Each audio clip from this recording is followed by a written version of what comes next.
Okay, so welcome to my code. This is Cognition, network cognition. What it is pretty much a program that looks at all the network connections that is currently on the system, anything that's open, anything that was open that's dormant, things like that. Anything recent, any recent network connections, it will look at it via TCP dump, netstat, and LSOF um, commands, and then it will grab the IPs of what it's connected to. It will parse these IPs, and then it will perform whois queries, NS lookup queries. It will fingerprint the server it's connected to, um, and it will also get the location. And then based on location, it also make a KML file which you can import into Google Maps to see the actual location, the geographical location of these servers, where these servers are located. So let's dive into the code a little bit.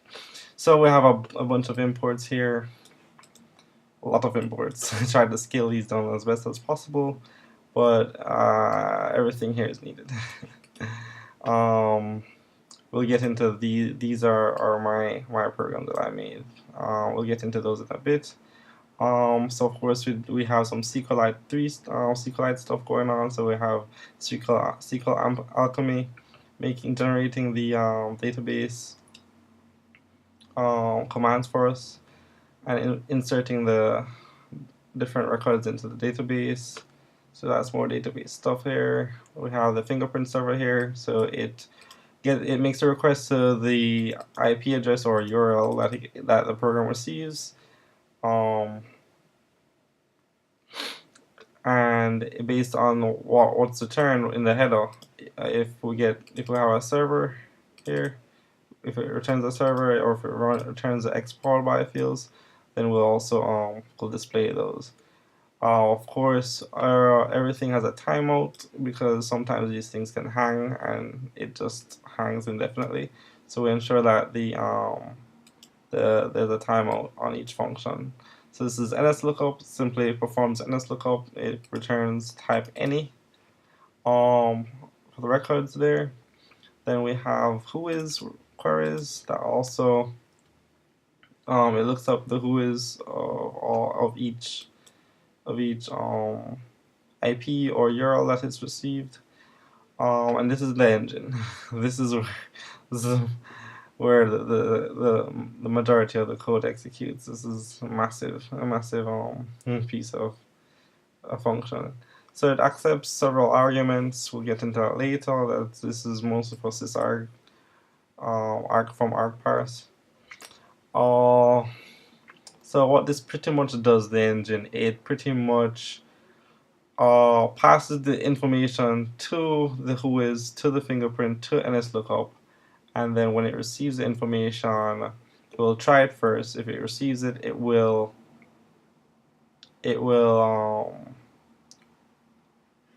print it to the screen, print it to the terminal, and it will also write it to files. We'll get into that later when I actually run it.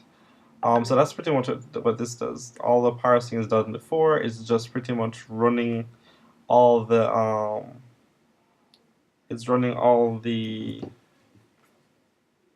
data, all the IPs.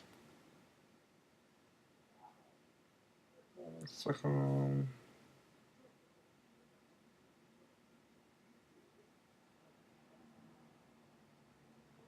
Right. So yeah. So we'll get into this in a bit. So going down to main, here we have argparser, so you can get all the options that you have. So these options, of course, correlate to the fingerprinting, to the geolocation, to the NSLOOKUP, to whois, and of course, if you wanted to submit a list of IPs or URLs, you can do it. And the program also accepts IPs or URLs. It's not biased to either or. So this is just handing over, making some program-friendly names here, and then this does a check to see if these are all false. Then we just want to let the user know that, hey, you actually didn't give any options, so there's no point in this program. Are you sure you want to continue? And if they do, then fine. But if not, then we'll show them the usage and then have them try again. This simply just parses out the URLs or IPs in the file that is passed in, or the string of IPs or URLs that is given. Print statements. This helps us to know if the user is on if the user is on a Linux machine, then they usually have to run sudo before on the options because of TCP dump. TCP dump needs the password to use the admin password in order to capture packets on an interface. So we have that. This is if a URL, if a text file is passed in. Of course, we have our so if a text file is passed, and then this kicks in, and then it passes all information to the engine, and then the engine will process everything. If not, then we'll come down here, we'll execute these things, and print it out to the user to give them more information on how they can use the program. Then the else statement now, this is where it will pass. This is if there's no text file or no IPs or URLs given, then the else here, it will generate them. The program will generate what the system is connected to. So we use LSOF, list of files, we use netstat, and we use TCP dump to get this done. So we're going to netstat first. Here we'll pretty much just do a netstat command. Right here. This is for UDP, this is for TCP. And then we'll just parse out all the IPs, and then we'll pass this back to Cognitive. This is a helper function. Helper function. My IPA. This gets the IPA, the IP of the system. This also gets the operating system of the system. So this is one of the first. This is the first program that the user will come in contact with, pretty much. List of files. LSOF. This also does the same thing. It gets the programs associated with each IP, and of course the IPs that the system is connected to, and passes that back to Cognitive. TCP dump, the same thing. It gets the IPs, passes it back to Cognitive. So let's get into this. Let's run it for a little bit. Alright, so we're in. Let's just ensure that we're in our proper location. Yes, we are. So we're gonna run Python Cognitive, if I could just spell. And we're gonna just give it all the flags. Alright, we have NSLOOKUP, we have fingerprint, we have whois, and we have location, which is G. Go figure. And we won't give it a URL. Any URLs. So it sees it's gonna give us that.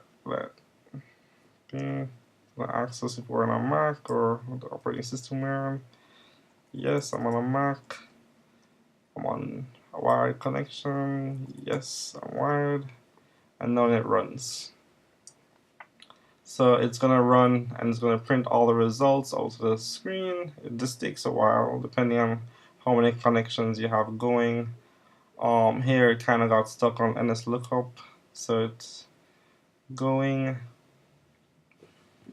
I probably timed out. Yeah, it's getting stuck again at this NSLOOKUP. More than likely it's timing out.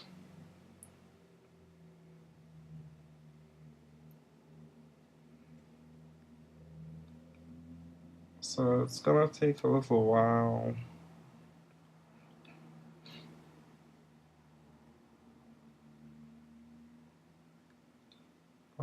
Fingerprinting, didn't find that one.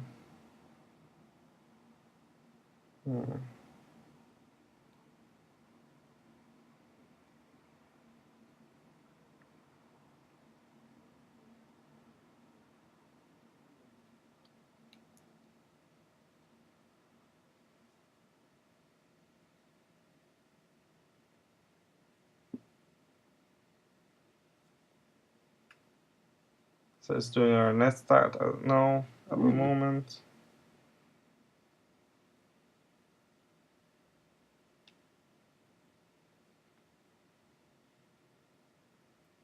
Fingerprinting it.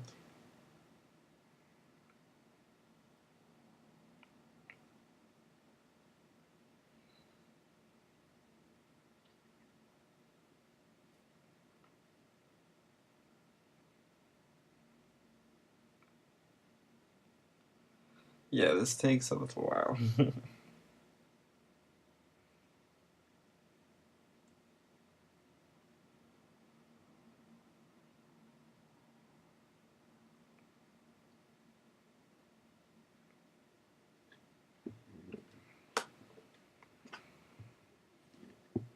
Now it asks how long would like the CCP to run for. We'll see 4 seconds. The longer, of course, the longer it runs for, the better it will be, the more results you get. Yeah, it didn't get much. Didn't run long enough. Alright, so it finished there. We'll go and check. So everything goes into cogout files here. So we'll just open that up. Then we have general. Then we have location files. Everything, all the results come into this results folder here.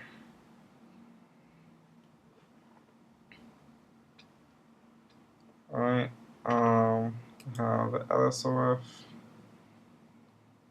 list of IPs. Take a look at that. So we have the output there. We have the KML file that was generated. Let's just open that with other, just to take a look at it. See what's in there. Where, let's text it. So we have some coordinates, and we'll probably open that up with Google Drive in a minute. And I have the general output. So this is what the general output looks like. So we have our NS lookups, we have our whois, we have our fingerprinting the server, we have our location, and it does this for every single IP or URL that's given. So we'll take a look at the window. Let's take a look at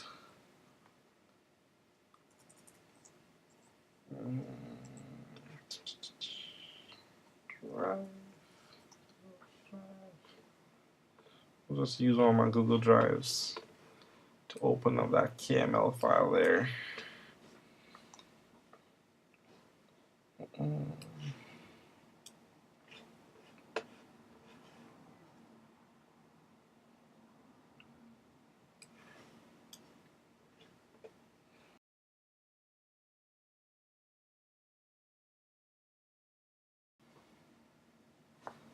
Sorry about that just now, my computer froze, so I was able to open the KML file, and this is what it outputted. If you run the program, you'll also be able to output the same. Alright, so thank you for watching. It was a pleasure having you. Have fun with my program. Have a good evening.